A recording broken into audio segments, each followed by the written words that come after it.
Danke vielmals. Ich würde nun zum ersten Input kommen. Mr. Shekovtsov, I hand over to you. Please start with your inputs of about 10 to 15 minutes. Then, as I indicated before, we go on with questions to you. Then you have time to leave and jump on the plane, and then we will go on with Mr. Unter. Thanks so much for participating, and I hand over to you. Alexander, thank you very much for the invitation to this discussion, and thank you for the audience for coming, and Gerhard Mangot for being a partner for this discussion. I'm sorry for the occasional noise. As Alexander said, I'm at the airport, and yeah, tomorrow in Brussels we are presenting a book which is a collective, it's a collected volume called Russia and the Far Right. Maybe you would be also interested to have a look at this. It should be available in PDF online, I guess, tomorrow, starting from tomorrow. I myself contributed a chapter on the German case, looking at the Reichsbürger and the conspiracy plot that was discovered a couple of years ago. And your colleague, whom I'm sure you know, Fabian Schmidt, he wrote on the Austrian case. But today I will focus mostly on the voice of Europe, and I will now try to share my screen. I will have a presentation.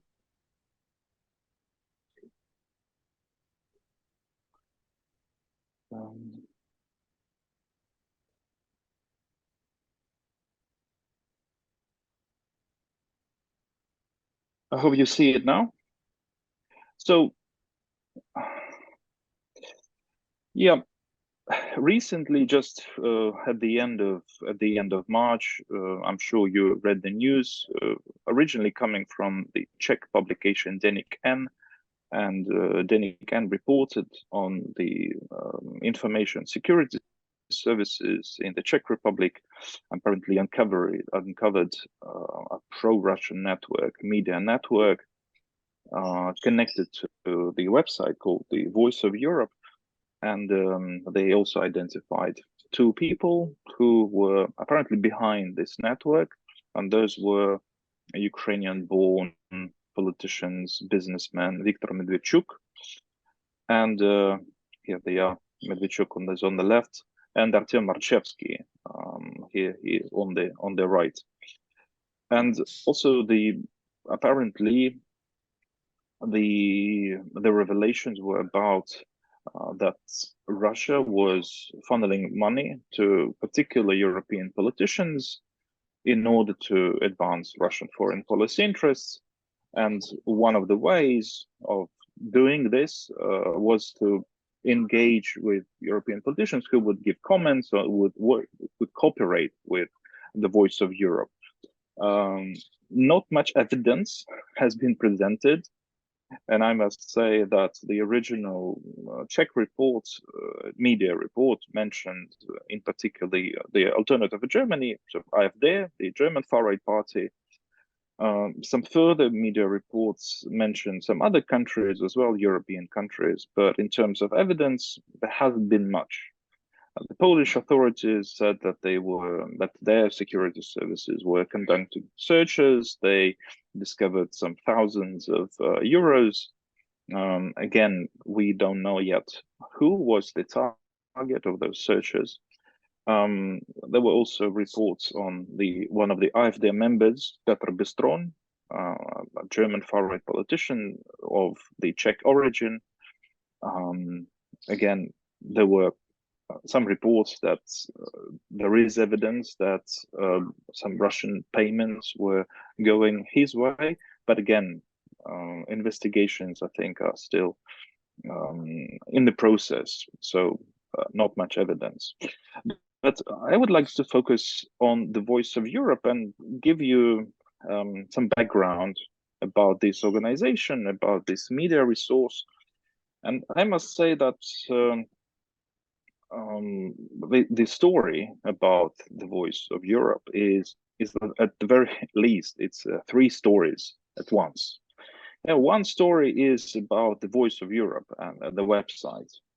It was It was launched in 2017, in autumn 2017, by a group of Dutch businessmen or Dutch entrepreneurs who had right-wing leanings, but who apparently launched this website in order to sort of repeat the success of the Breitbart news in the US. So they wanted to create some sort of a Breitbart news, but for Europe. And it was a combination, in a way, of mercenary fake news. And by mercenary fake news, we usually mean the fake news websites that create disinformation, not for political purposes, but for the economic gain, for material purposes, in order to, through clickbait, to get as much money as possible, creating emotional headlines, going viral with some incredible disinformation, but at the same time, with the effect that they produced was also political, and even the creators, the founders of that website, they did not really conceal that they had right-wing views. But it was a combination of mercenary fake news and this right-wing, especially anti-immigration, anti-liberal disinformation and propaganda. And they had a YouTube channel, relatively, I wouldn't even say that it was very popular. As you see, it was just about 5,000 subscribers, but they pushed the agenda close to the AfD, close to the British far right. One of the early interviews that they posted, or one of the video publications, was about Tommy Robinson, British far right activist. They also, sorry, but the Voice of Europe declined, in a way, at around 2020. It was very actively, or their posts were very actively shared and amplified by Russian official accounts on social media, but still didn't really help. So the resource declined, and it ceased to exist around 2020. And it only re-emerged in spring last year, so in spring 2023, when it was bought, apparently, by a Polish national, Jacek Jakubczyk. And the reports, of course, some of the media reports, and especially the Czechs, what they discovered, and some other journalists, that Jakubczyk was essentially just a front for this whole operation, and Viktor Medvedchuk and Artem Marchevsky, these Ukrainian-born businessmen and politicians of very strict pro-Russian conviction, they were behind buying of this website. So they decided to rearrange the website. This is one of the early archival copies of the website, The Voice of Europe, and you can still see that it was just in the very early stages of the building. You see the Cyrillics as in the menu, and some just content that had nothing to do with the actual.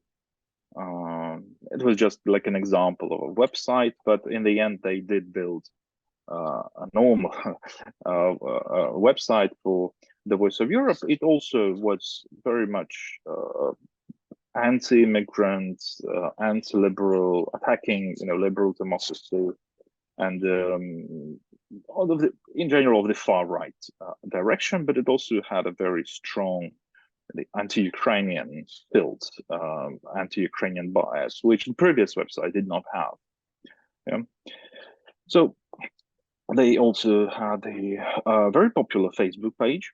As you can see, they had, at the height of their activity, they had 352,000 followers on Facebook. As you can see, some of my friends were following the page. Yes, it was based in the Czech Republic. Again, quite a popular, quite a strong following, and it existed up until very recently, even after the revelations after after Czech revelations about the Voice of Europe, it was still on Facebook, and it was even running some ads, as you can see here.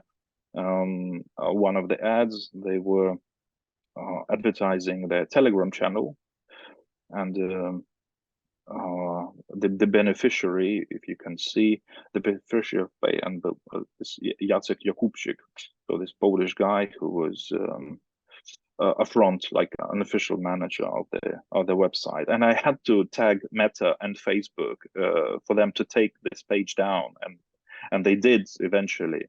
So I was very active in taking down their page from Facebook, at least. Right? So the new reemergence of the Voice of Europe, they also had a YouTube channel. Again, it's not up now, but as you see, it was also this right-wing pro-Russian direction, but it was not very popular. As you see, only 443 subscribers, and the views for the videos, again, the numbers were quite low. But this is one story. The second story is about Medvedchuk, Viktor Medvedchuk, and Artem Marchevsky. So when Viktor Medvedchuk was still in Ukraine, and around 2017, 2018, he was running. He was quite a successful businessman, and he had his own media empire, and he had several channels that were of this pro-Russian orientation. And at some point, the Ukrainian parliament decided to ban those resources because they spread Russian propaganda and disinformation. And Medvedchuk and his allies, they started a very active campaign in the European Parliament in order to engage with with MEPs, with members of the European Parliament, mostly from the this national conservative groups, not really the far right, but from the conservative groups, especially with the Brits from the Brexit party. On this photo, you can see some mostly MEPs in the middle, but also representatives of Medvedchuk. In the center, there's Nathan Gill, who was an MEP from the Brexit party. But on the far right, on the right, you can see Artem Marchevsky. So the idea was to engage with European politicians, especially with MEPs, have them criticize the decision of the Ukrainian parliament to ban Medvedchuk's resources, and by doing this, to exert influence on the Ukrainian authorities. And they were actually successful. So at that time, the Ukrainian authorities, because of this criticism, not only because of this, but some other reasons as well, those resources were not banned. But here you see another representative of Viktor Medvedchuk's, Nadia Sas, on the right, with the person whom I'm sure you know, Nigel Farage, from the Brexit party. They were very active with those Eurosceptics, and Medvedchuk used different people, different contacts to get in touch with those politicians.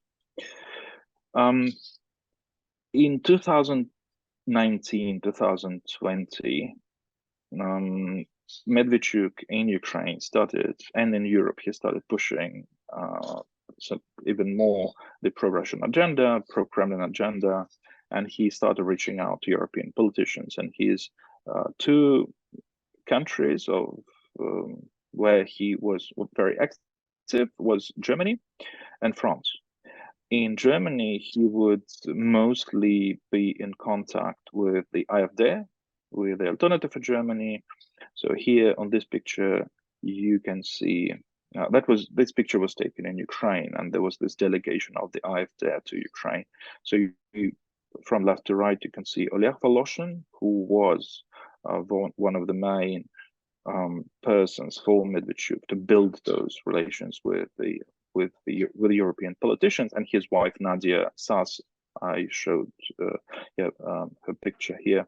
So Oleg Voloshin, then Petr Bystron, whom I already mentioned, then Viktor Medvedchuk, Maximilian Krah, and Ulrich Zinger. So those politicians were especially active with contacts with the Medvedchuk. In France, Medvedchuk and his allies tried to engage with Rassemblement National, so the far right, but also the center right and many other politicians. So unlike in Germany, in the French contacts of Medvedchuk were not limited to the far right. But there's yet another picture of Viktor Medvedchuk in the Bundestag having a conversation, having a discussion with Petr Bestroni and other representatives of the German political parties. And again, that was in order to push for to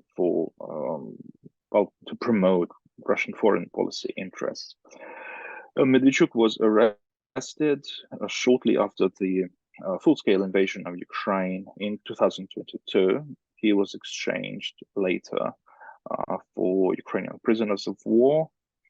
Artem Archevsky was accused of high treason in Ukraine, but he managed to flee to Russia. And when in Russia, Viktor Medvedchuk became involved in another influence operation of this pro-Russian, anti-Ukrainian direction. It was also connected to the consultancy and political agency, Russian consultancy agency called Social Design Agency, which is under sanctions by the European Union for interfering in the European political processes. And with that social design agency, one particular influence operation is connected, which is Operation Doppelganger. Operation Doppelganger was about creating fake websites that mimic the established news agencies like The Guardian, for example, or BBC, some German media as well, Die Welt.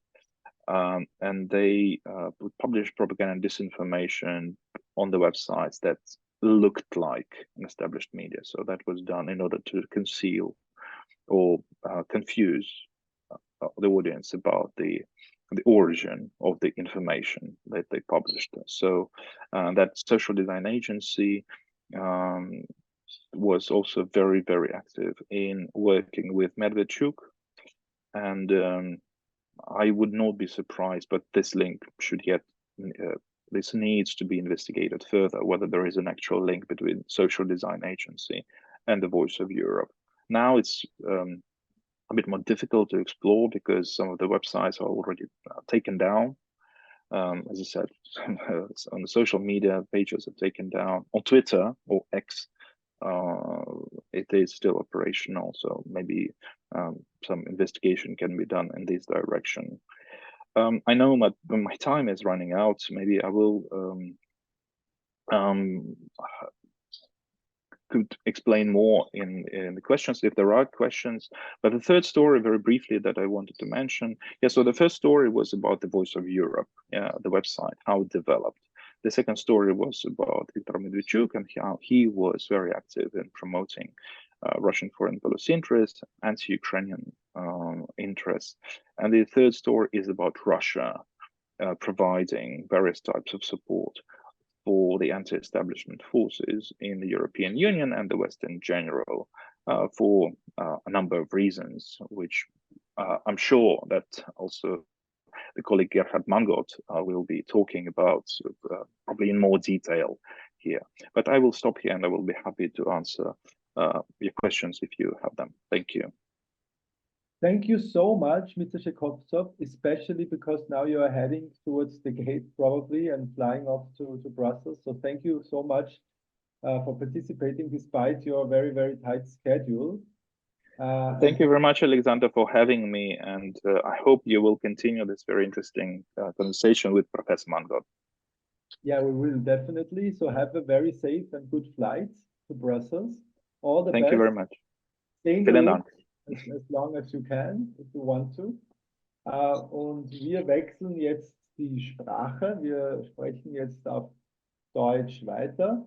Und ich würde gerne Herrn Kollegen Mangot um seinen Input bitten, wiederum 10 bis 15 Minuten. Und dann setzen wir fort mit Rückfragen an Kollegen Mangold, diesmal auch auf Deutsch.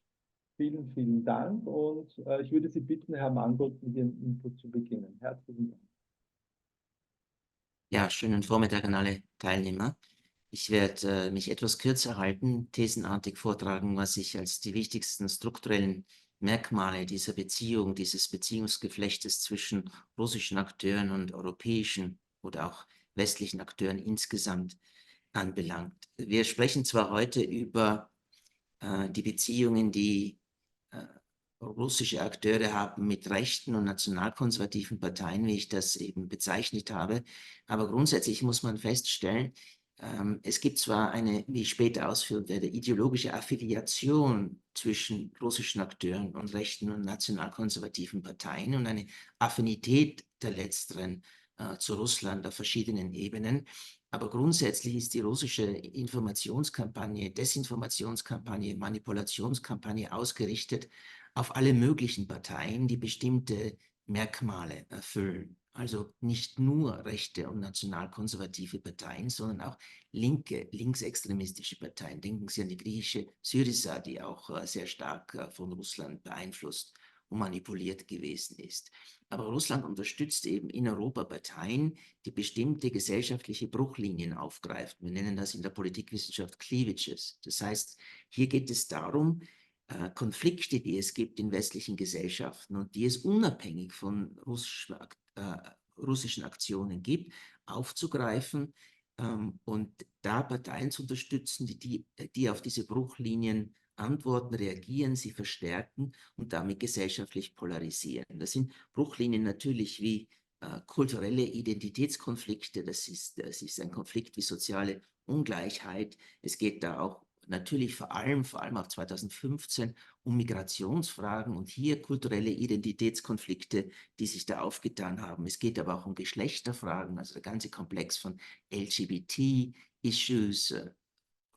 In Russland wird ja Europa vor allem als G-Europa bezeichnet, als ein von gleichgeschlechtlichen Ehen durchsetzter, gesellschaftlicher, dekadenter Komplex, dem Russland eben seine eigenen traditionellen Werte entgegenstellt. Aber auch solche Themen wie Klimawandel sind Dinge, die russische Propagandisten aufgreifen, um Einfluss zu nehmen auf den Diskurs europäischer Parteien, vor allem aber eben nicht nur rechter und nationalkonservativer Parteien. Russland, und das ist, glaube ich, wichtig festzuhalten, schafft diese Bruchlinien nicht. Denn wenn wir uns fragen wollen, was kann in europäischen Staaten gegen diesen Einflussnahmeversuch Russlands getan werden, dann geht es eben nicht nur darum, solche Finanzströme aufzudecken, solche Netzwerke aufzudecken, sondern es geht eben auch darum, dass westliche Gesellschaften in der Lage sind, solche Bruchlinien in der eigenen Gesellschaft zu bearbeiten, ja, zu entpolarisieren, abzumildern, abzuschwächen, ja, Probleme zu lösen. Also wenn man darüber spricht, wie reagiert man darauf, dann geht es nicht nur sozusagen darum, der russischen Seite das Handwerk zu legen, sondern es geht auch um eine höhere Problemlösungskompetenz westlicher Gesellschaft. Finanzielle Zuwendungen, die Russland macht in diesem Prozess, die sind nicht nur dazu da, um bestimmte Menschen, korrupte Menschen, Zyniker, zu ködern, sondern finanzielle Zuwendungen verschaffen der russischen Seite dann auch einen Hebel, um diese Personen steuerbar und erpressbar zu machen. Das heißt, wenn finanzielle Mittel geflossen sind, dann kann Russland solche Leute immer unter Druck setzen, wenn sie nicht in einer bestimmten Richtung massiv argumentieren, nicht ein bestimmtes Narrativ besonders fördern und prägen, dass solche Finanzflüsse aufgedeckt werden. Das erhöht dann die Zugriffsstärke, die Zugriffsdichte russischer Akteure auf westliche Politiker und Aktivisten. Deswegen ist es eben auch so wichtig, dass jede finanzielle Zuwendung, die man entdecken kann, auch sofort öffentlich zur Verfügung gestellt wird, um diesen Mechanismus der russischen Seite zu schwächen.